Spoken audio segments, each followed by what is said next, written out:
Hey everybody, happy Thursday. I can't believe we're already getting through this week. I'm glad to have you. So today I'm excited to be able to speak to a friend of mine. All right, let's see if she's coming on. Here she comes. Hello, hello. How are you, Hello, friend? hello. How's Hey, it I'm good. going? How are you doing? It's going well. Good. I hope you can hear me okay. Oh, you're I ready to hear you. go. I have wine in my favorite Mark Thomas glass, so I am good. You're like my favorite person right now. That's awesome. Good for Yeah. you.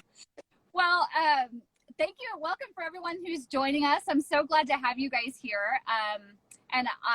And all the viewers, it's great for you guys to be here, but I'm super glad to have Julia. It's been a while since we've been able to interact face to face.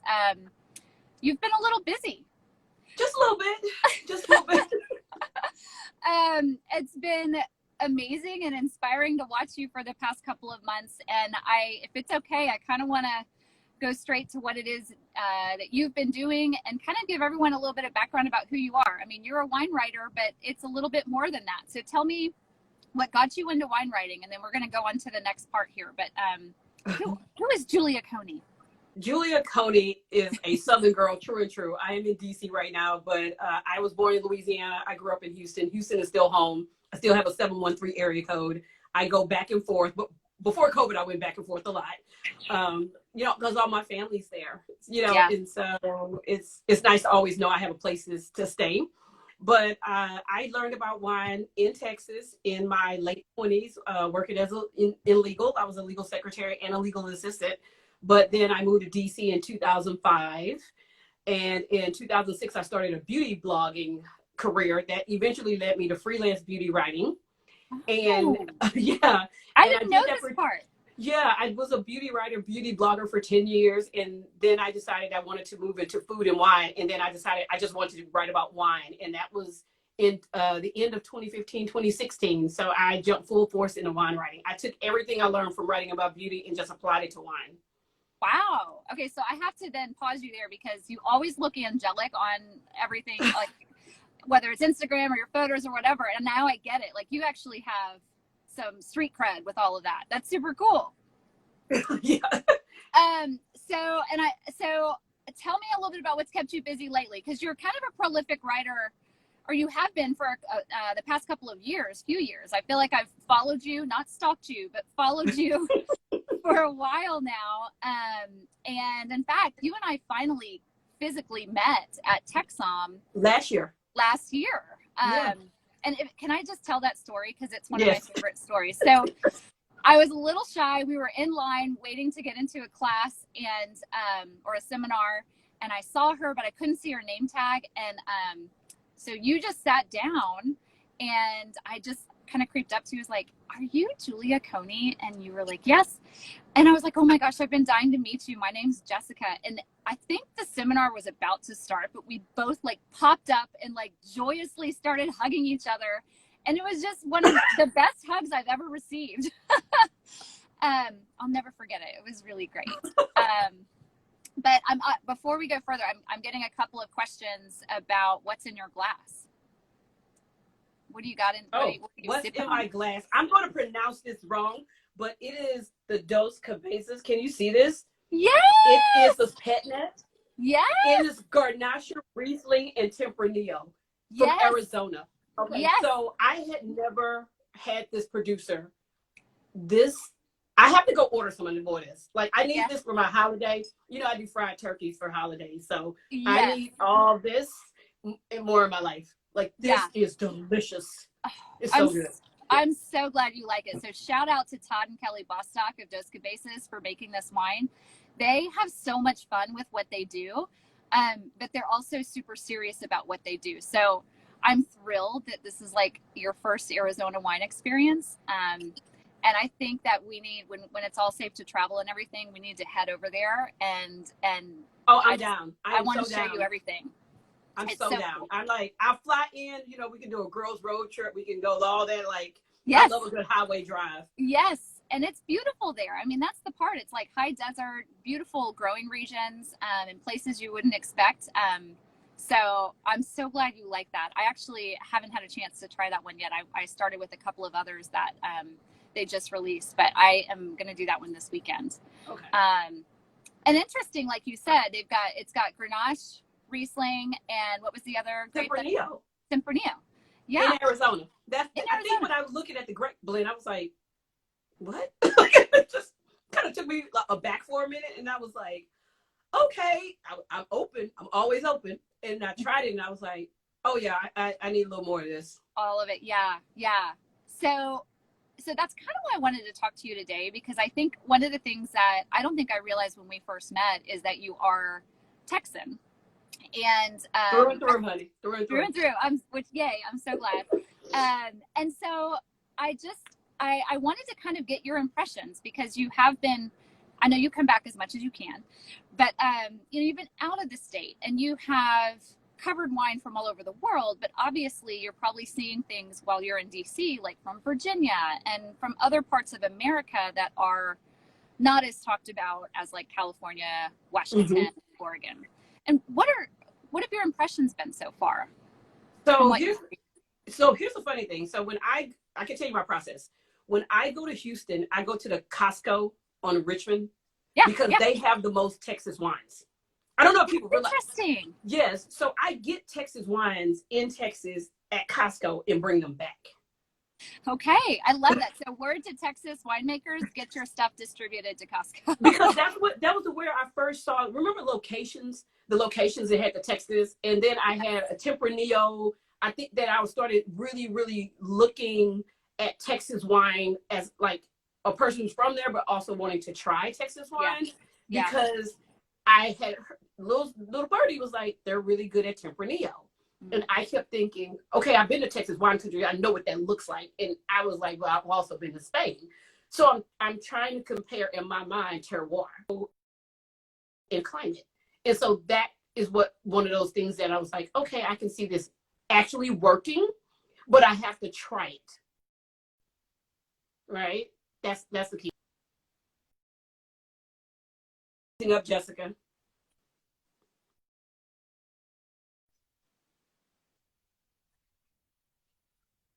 You're breaking up a little bit.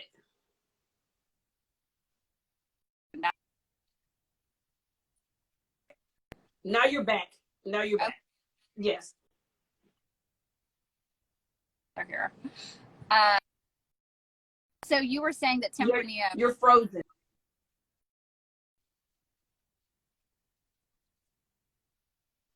I was saying how Tempranillo, having been to both wine regions, I understand the terroir. Yeah. Well, what else have you had from Texas? I think, were you about to come here before COVID shut everything down? I was about to come to Texas for 3 weeks. It was going to be glorious. And somewhere in the stack over here, like, okay, so I have a couple of Texas wines over here now. Yeah. Yeah. Oh, nice. We got a Bending Branch. That's a good one. You're going to like that. Oh, nice. Pedernales Cellars. Okay, so yeah. Tempranillo. I'm saving that for holiday though. Fantastic. Oh, you're gonna love it. For gobble gobble day. Gobble gobble. I love it. That is gonna be perfect. And that Bending Branch will also be a good one for that if you can wait that long. But if not, it's a good little rosé. So that's cool. So and you've probably seen Texas wines at Texom. But, I know that trip you were about to take, you were probably going to get to experience, a lot more on the ground. What have your impressions been? I don't mean to put you on the spot, but this is kind of your first impression or your first experience with Arizona wine, right? Yes. And then New Mexico and Colorado are they're super small. So it would have been hard maybe for you to interact with those, correct? Yes, but what I'm so curious about, I think I'm a naturally curious person. So I don't go into wine like from just one region. I always give everybody their just due and say, I want to try something. Because I think when we get so pigeonholed in a certain type, even as wine professionals, her view is just so limited. So for me, I go at everything with an open mind. I think I was this wine here, I was shocked because of the grape blend. And I'm thinking about Arizona, but then I was like, okay, I get it though. Yeah. Right. And this is, well, I don't like the word or use it a lot, but this is crushable, quaffable. This I drink a lot of bubbles, and it's interesting because it has this like soft minerality, not like a really hard, that just goes okay. And then I kept thinking, all I need to do is just have this in Arizona and go to that famous pizza place in Arizona and have this with the Arizona pizza. With the pizza all day long. Pizza, yeah. All day long. Yeah, yeah. And being in Scottsdale. Yeah. So that's what, and I think producers like Todd, you've got like Kent Callaghan, you've got Caduceus Cellars, a lot of them are paying attention to, you know, the fact that they have really hot, like a warm climate, very warm climate during the growing season. Mm-hmm. But so those pHs and acidities kind of go out of whack a little bit towards the end. And a lot of the guys that have really been pushing things forward have started to pick a little bit earlier and try to go for freshness, which is why something like that pet nat is just like right on the mark, right? Because it's checks, so fresh. Yeah, it checks all of those boxes. I think what I was most excited to discover was just kind of the elevations that a lot of those sites are at. So we think about, you know, and same with Texas, like in the high plains, we think about Lubbock and some of these desert areas as being just really flat, but we don't realize that they're actually at above like 3,500, 4,500 feet in elevation. And that helps, right, with the diurnal shift in terms of getting those hot days and then the cooler nights. And so we can still catch that freshness as long as we pick them without letting them get too ripe. I think people don't realize, like, I think when we the majority of people who've never been across Texas, or they just have never even been to Texas, really they just think of flat. They just think like Houston, flat, wet, and they realize like all these places in the plains and all these parts of like Midwest, the middle part of Texas, like how you say elevation happens. But if you're like, it's also changing our mindset and go, okay, well, that's a big state, which means if they're making wine place, let me go investigate how that is happening. Like, what is that doing to the grapes? Like, what are they you know, what makes it so interesting? Right, right. I'm curious, as someone who travels, well, with the exception of this year, so often and kind of all over the world to all these different regions for wine, what are your thoughts of, you know, kind of turning your head back to this place where you're from, right? Like not just Texas, but American wine in general. Like how has that category, or where have you fallen on that category in terms of just curiosity? And then, like you said, like, oh, I've been to Spain, and so it makes sense that Texas can do Tempranillo based on the things that I've seen. Do you hear, you know, especially where you are in DC, like, do you hear about wines from other parts of the U.S.? Oh yeah, but you got to remember, it's people in DC that they don't want to drink a Virginia wine. So you can, it's always that they're right here. They won't drink a Maryland wine, right? They're just like, I'm here. No, that's not what I want to drink. And for me, I always say, don't limit yourself, because that is part of the discovery of wine. And I'm one of the, you know, you and I'm a yogi. So in yoga, we talk about this concept called beginner's mind. So every region I visit and every wine I taste, I go to it with a beginner's mind. I try to go and say, this is from here. Don't compare it to this other place, right? Don't do that, because it's not that other place. Right. And I think if everybody goes in with the idea of the beginner's mind, of the curiosity, instead of what, you know, it's more of like, and everybody has preferences, right? I don't knock people's preference. I knock when your preference just allow you to be open and curious. Yeah. Right? Because it's like, people could say, oh, it's not champagne. I exactly know this, and that's fine too. It's okay. It's okay to try something new. And so I think people, when you know, if we think of American wine, and we definitely, when we think of Southwest, you know, wine in the United States, we're like, I don't know. But I think when you go with it and say, what would this be with food? You know, like, I'm always thinking, like, for me, food and wine go together. So I'm thinking, okay, I can have this pet net for my Southern kind of meal, even though I'm going to have Maryland crabs at the same meal. It's okay. It doesn't have to be one or the other. It's just like, Yeah. Well, and I love that you brought up the food aspect of it, because especially having covered Texas wine for as long as I have, what I think has been interesting, and I love to talk to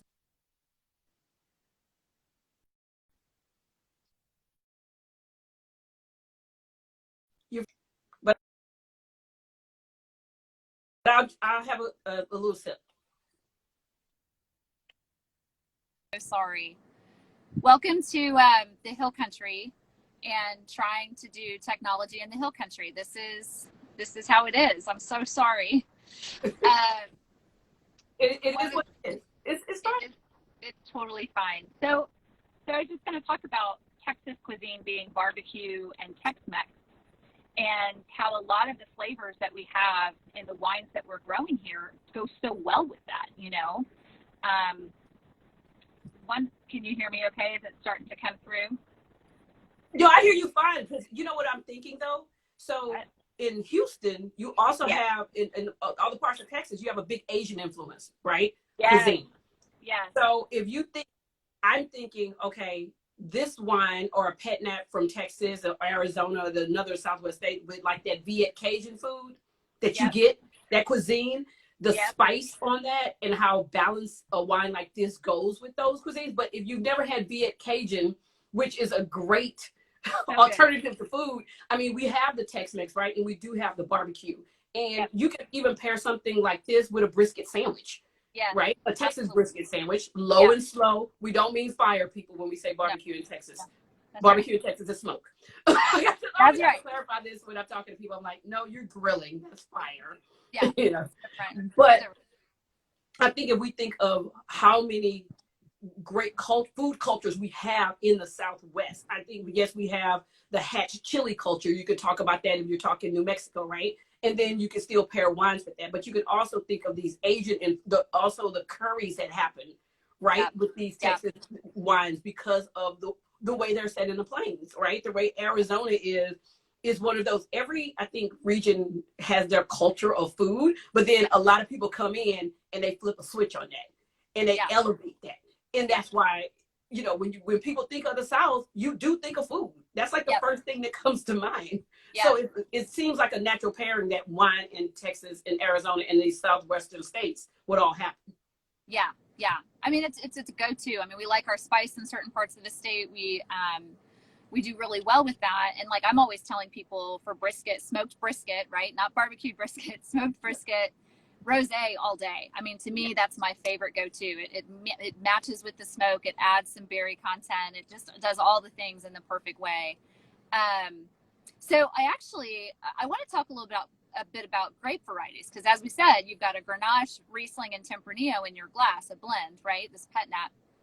And I think that some people actually don't think about Riesling potentially doing well in warmer climates. And I'm kind of leading here because we have someone who just recently released a Texas Riesling. Mine is on the way. It will be delivered today or tomorrow. One of those. Oh, good. Like, I got the notice. I was like, it's coming. Yeah. It's coming. Oh, good. So our friend Jeremy Law, Jeremy Wine, just released a Riesling, which even when she told me that, I was like, okay, you're going out the gate with a Riesling. And she says she's on. She says it's coming today. So you're getting So this is one of the coolest stories I think about Texas, is that we've got someone who's like, I'm going to just come out the gate with a wine, and it's going to be a Riesling, which, by the way, the fruit quality on it, I am sorry you're not tasting it now, but it has definitely come out really well. And it's the slightliest, like the tiniest bit off dry. And I think about that when I think about the things that you just talked about, especially like the Viet Cajun and things like that. Like, it is a perfect pairing for some of these spicier foods. But you can't go into it thinking it is a German Riesling, right? No. It is a Texas Riesling. It is going to be different. So it goes back to, like I said, open-mindedness when we come to wine and say, okay, it's Riesling. Take a chance. Understand it is going to be different, and that is okay. I think you have to realize it's a Riesling in Texas. That's right. That's right. And some people have done some really great jobs with it. So I'm encouraged to see what Jeremy has done. And you know, this month it's October, it's Texas Wine Month. And how funny is the Texas Wine Month and Virginia Wine Month, and I live between both. I just think that's so funny. I know. Somebody should have like shared the memo, and it needs to be like a big celebration. Yeah. I wear my cowboy boots. I put on my boots.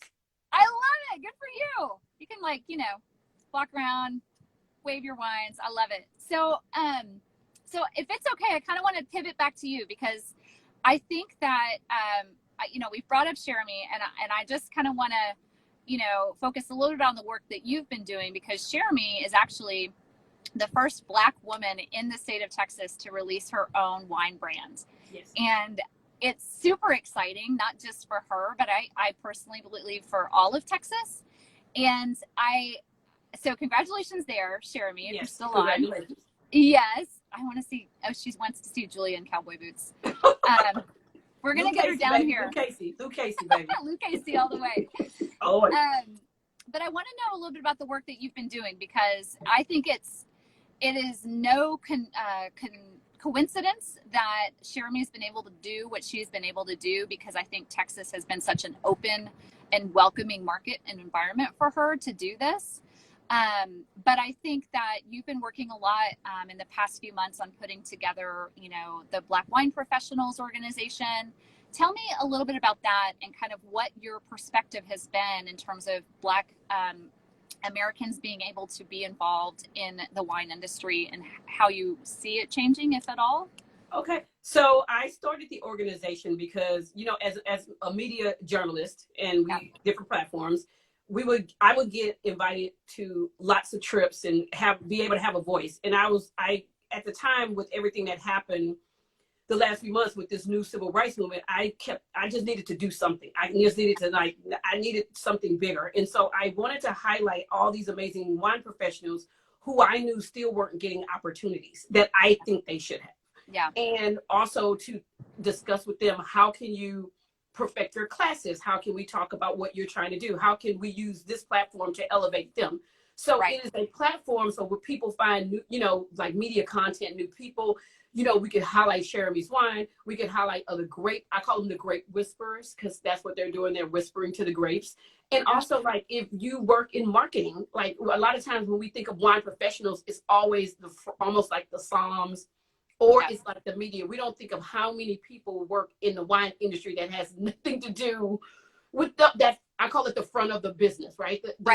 It's so many people doing the non-sexy work. It's so many people doing the accounting. It's so many people working behind the scenes. We think of PR, right? We think of finance, all that. It's still a business, right? So I want to highlight those people. And also, if they want to teach classes, like we're going to launch a blind tasting series, and one of the Psalms who is in the advance, who's sitting for the, you know, MS, is going to lead the blind tasting classes. That's great. That's so great. So people who are starting out can say, "Oh, I want to be like her because she can blind taste, and somebody that looks like them."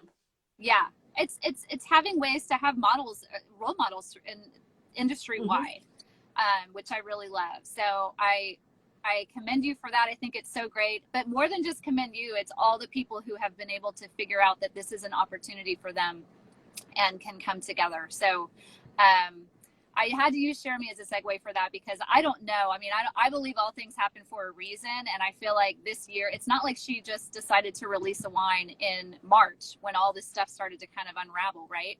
People don't realize that. Like, I met her last year for the first time, and she came up to me and I gave her the biggest hug, and we did photos, and it was like, okay, you're stuck with me now, right, lady? Like, you're stuck. Like, understand this, right? And she's been at this for over 5 years. Yeah. Like, people don't, I mean, people see I always say people see your glory. They don't see the story. She has been working on this for years. This is a culmination of hard work and opportunity, in a community that actually supports her and wants to see her shine. That's what this is. Yeah. I think it's so cool. And so I don't know if I can definitively say that this is the case for all of the Southwest, but I do want to certainly raise up Texas, and then just the other communities that I've gotten to know within Arizona, New Mexico, and Colorado, in terms of, there is this feeling of inclusivity. There is this feeling of, if you want to be involved, we will help you in whatever way we can. If you need a bin to help, you know, get your grapes harvested, we'll get it to you. If you need, help or advice on how to get, your point of sale started, we'll do that for you too. And I feel like in talking with Jeremy in particular, that's something she has felt from the very beginning.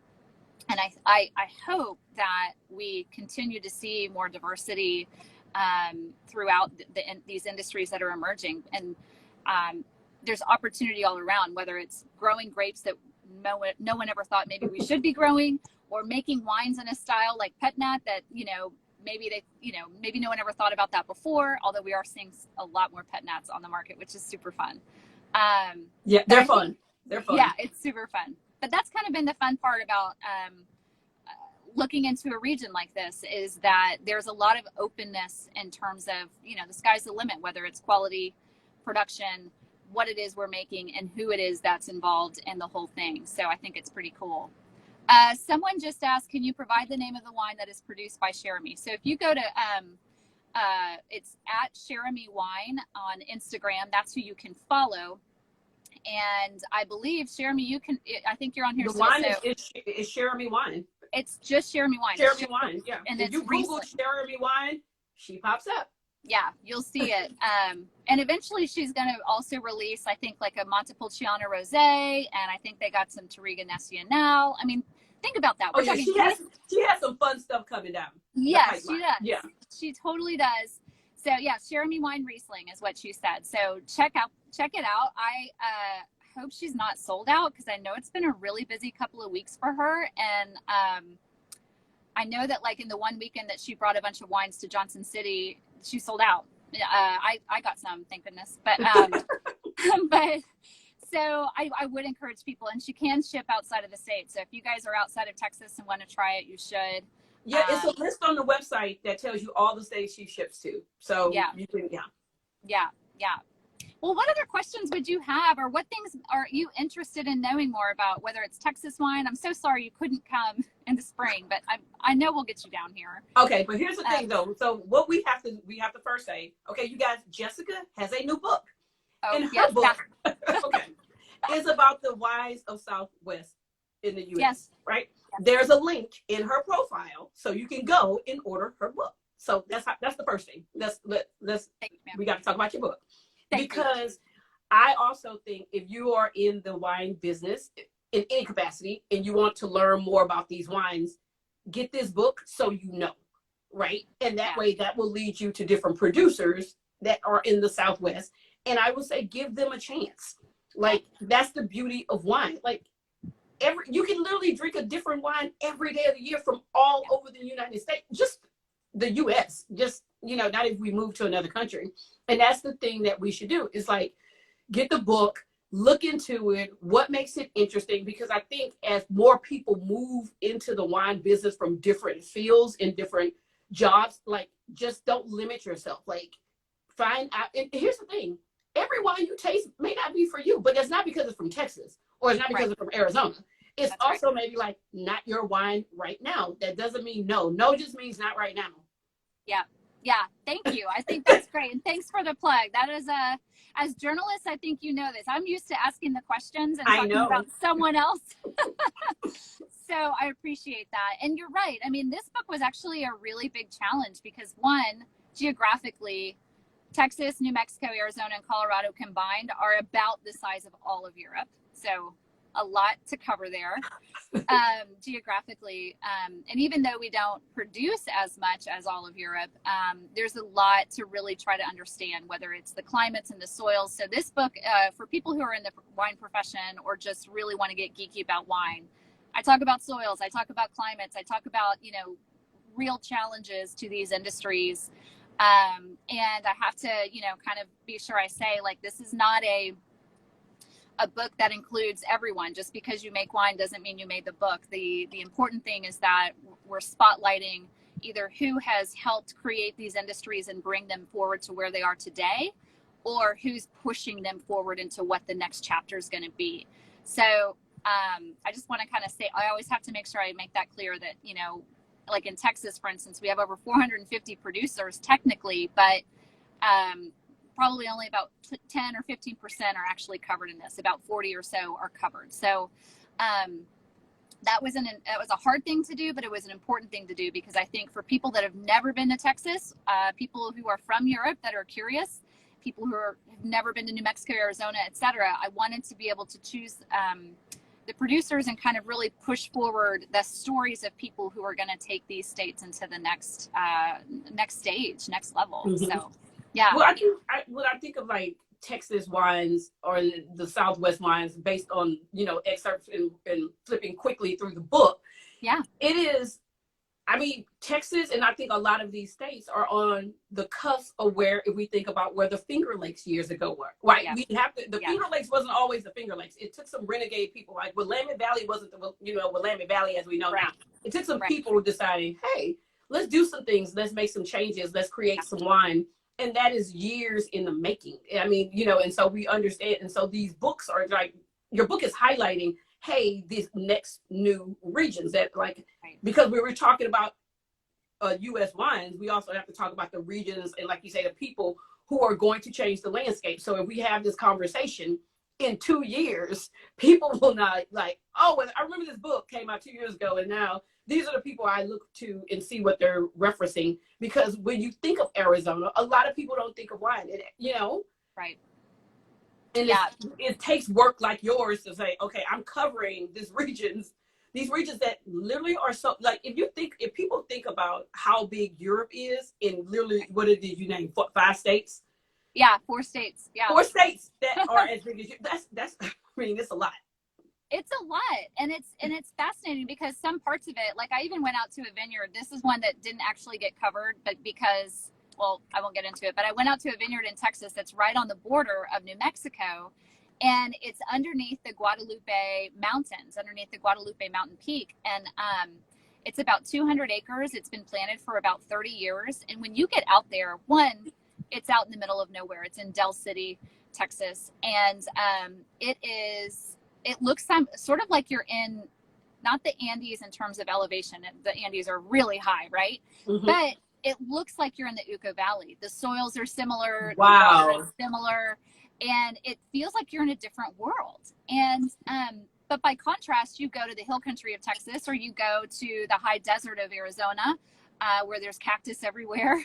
Mm-hmm. And the truth is, like you said, we started at the beginning of the conversation, we will grow grapes from all over the world, but they're going to just take on this uniqueness to the terroir of all of these regions that we're currently in. And I think that's just been the fun part to discover, at least on my end. So I put my palate through all sorts of things to make sure I could bring you guys the best information possible. So for people, that's a great, okay, I got to ask you this question as a journalist. Yeah. How many wines do you think you tasted in writing this book? Oh, okay. Well, so technically for Texas, I've been covering Texas wine for over 10 years. And I would do for Texas Monthly Magazine, like 2 to 3 times a year, like a blind tasting of all the Texas wines, anyone who would submit. And so sometimes that'd be like 150 to 200 wines within a day or two.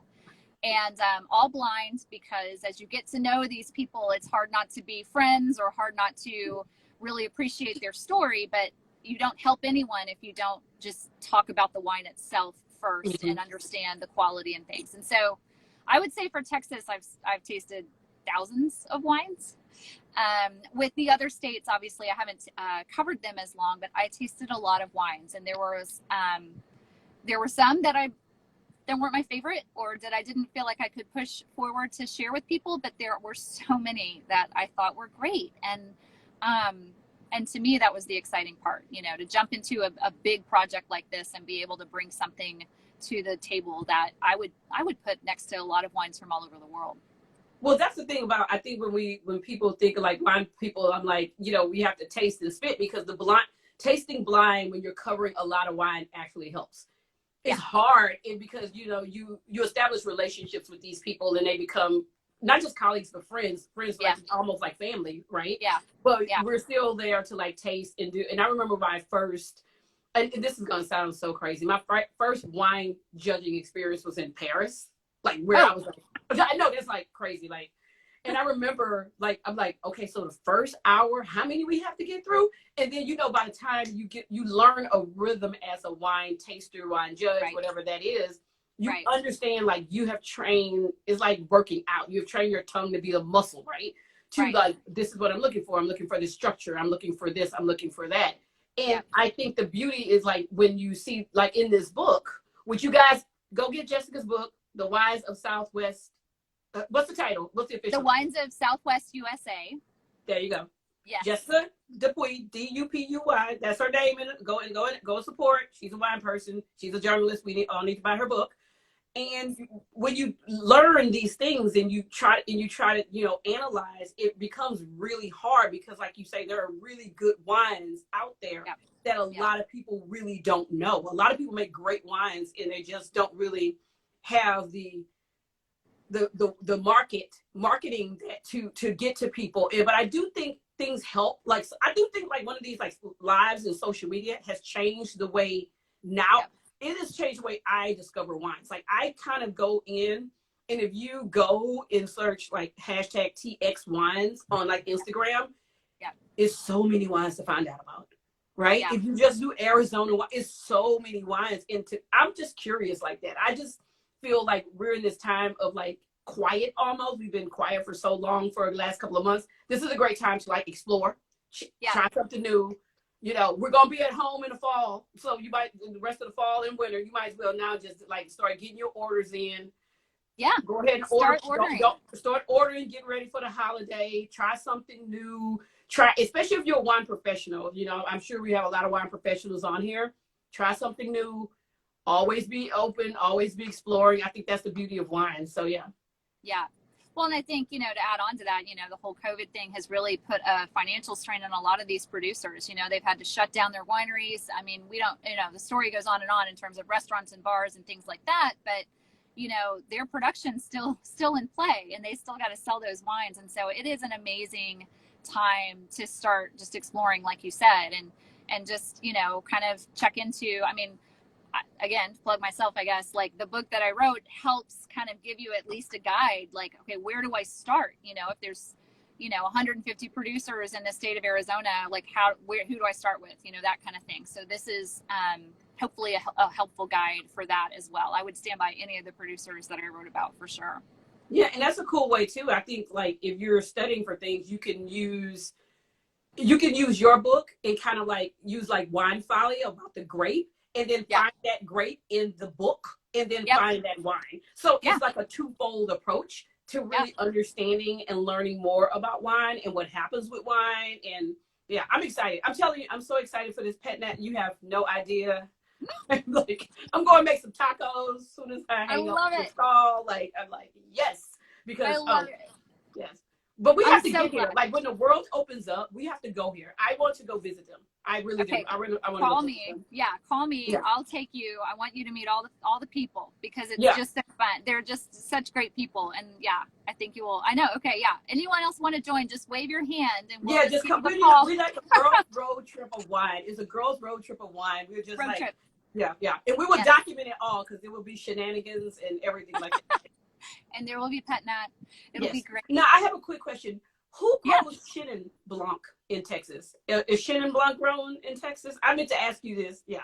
Yes, Chenin Blanc is grown in Texas. You have quite a bit of it in the High Plains. I believe there's a vineyard that McPherson Cellars has been sourcing from that's over 30 years old. The vines which is old for us. Okay. So, it's old for a lot of wine regions. I mean, yeah, it is. That's right. It is. And Chenin does for the people who get it in their hands and know what to do with it. I would say my favorite Chenin producers are McPherson. Doug Lewis of Lewis Wines has done some really great jobs with the different Chenin vintages he's had. I really like what Sergio Quadra has done with Chenin from Fall Creek Vineyards. He's their winemaker. Those three pop up at first, and they let the grape express itself, you know. And Chenin's, you know this, right? Chenin it's a diverse grape. Like, it can do a lot of things. You have Loire Chenin, you have South African Chenin. Yeah. You know, you have, yeah, it's just different. I'm just very curious because I'm on a Shannon kick right now, so that's why I'm on a Shannon Yes. kick, so, Okay. yeah. Well, we need to get you those to try. And you know, someone's asking right now, is it a style like Loire? So no, it's definitely more that warm climate feel that you get from some parts of South Africa. So it shows a little bit more ripeness, but it also manages to maintain some nice acidity and some great freshness, depending on who gets a hold of it. So yeah, I like a lot of white wine. Like even like it gets cold out here. Usually our cold is like January, where it's like that bitter bone cold because people don't realize DC is built on a bayou. So it's like it's literally So we have the same swampy weather as like Houston. As Houston. And then you get this bitter cold. But when it's cold like that, I love white wines. I love cold white wines when it's cold outside. I don't know what I'll drink red wines and I do like those, but I love like that kind of like, because my food is very comforting and warm. It's like vegetable soups, and I just want white wine. I want something so palate cleansing. I want something easy to think, to drink with it. So that's why I was just like Shannon. And before this, you would laugh at this. There's a place in Houston called A-Bears, and A-Bears has this stuffed chicken with like crawfish and etouffee that. So I would literally go right before the holiday, buy one, and bring it back on the airplane, would hold it in my lap when it was like frozen for me to get back to DC to have it in the fall to cook like that. Yeah, that's how serious I am about my Southern food. I love that. I am trying to convince them to dry ice and ship some to me. They're like, Texas, they're like, we'll see. And I'm like, 5 years later, still no, not happening. But how about the recipe? Do you like to cook? Will they send you the recipe? Yeah, but I just want them to do it. I want to give them the money. I don't want to make it. I don't want to make it. I wanted to have that. And that's one of the reasons, like, I want Jeremy's Riesling as my holiday, because to me, that's like representative of a holiday. Like all these like foods I would never really like eat like during the year is something with my dressing. So that's like, Yeah. Well, and somebody's like, I need the stuffed chicken. And saying, I mean, it is like, you can get shrimp. It's stuffed with either etouffee, jambalaya, or shrimp creole. Like they do different versions of this stuffed chicken. I'm gonna get A-Bears in Houston. Oh my! It's literally one of the best things when you cut into it. And I mean, you just literally put it in the oven, bake it for an hour, and just everything just magically happens. And so that's why I'm like a Texas. Now I'm like, I'm have all my Texas themed wine. My holiday actually starts a week before the holiday because you're cooking and going to getting groceries in. So it's going to be great to have all that and then, explore more Texas stuff. Well, I'm coming over. I hope that's okay. So good. And I didn't do anything. The only thing I do is I do myself is a fried turkey. Oh, okay. I like it. Yeah. Fried. Yeah. You do the fried. We do the smoked. We got to do smoked. My husband loves to smoke everything. So foods, that is. So. Yes. Smoking our turkey. Well, Julia, this has been so fantastic. I have loved catching up with you. This is so much fun. Thank you. Yeah, thank you, and thanks for helping me promote the book and everything. I hope you enjoy it. I got to show the wine one more time, so if people please do. Let's show it. So Dos Cabezas Wine Works, based out of Arizona. This is their pet nat. They literally just released it about a week ago. And I hope you can see this. Like you can see the bubbles in this. Look at that! Glorious. It's glorious. I know. And look at the color on it. I mean, it is amazing. I mean, it is. This is heaven in a glass. It'll be gone, by lunch by 5 o'clock. If I can stop drinking it. I mean, that's the thing. It goes down really easy. I love it. I mean, you're on your way to a great afternoon. I love it. And on deadline, which is now that's how I love to work too. I mean, it'll be a better story because of that too. Better story because of it. I love it. Well, thank you so much for your time. So much, Jessica. So great to see you. And next time I see you, like I would like it to be here, and let's go on that road trip. Yeah, but before all that happens, you got to promise me before the road trip, it has to be in the summer, because you know what we have to do? We have to go tubing down the Guadalupe River. Yes, let's do it. We got to go tubing. I love it. Yes. Yeah, that's it. I mean, you've got to do that. Oh, I love it. I love it. Well, and anytime you come to Texas, give me a call. We'll go hang out. All right, babe. All right. Thank you so much. Thanks for everyone who joined. Take care. Everyone. Bye. All right. Bye-bye. Cheers.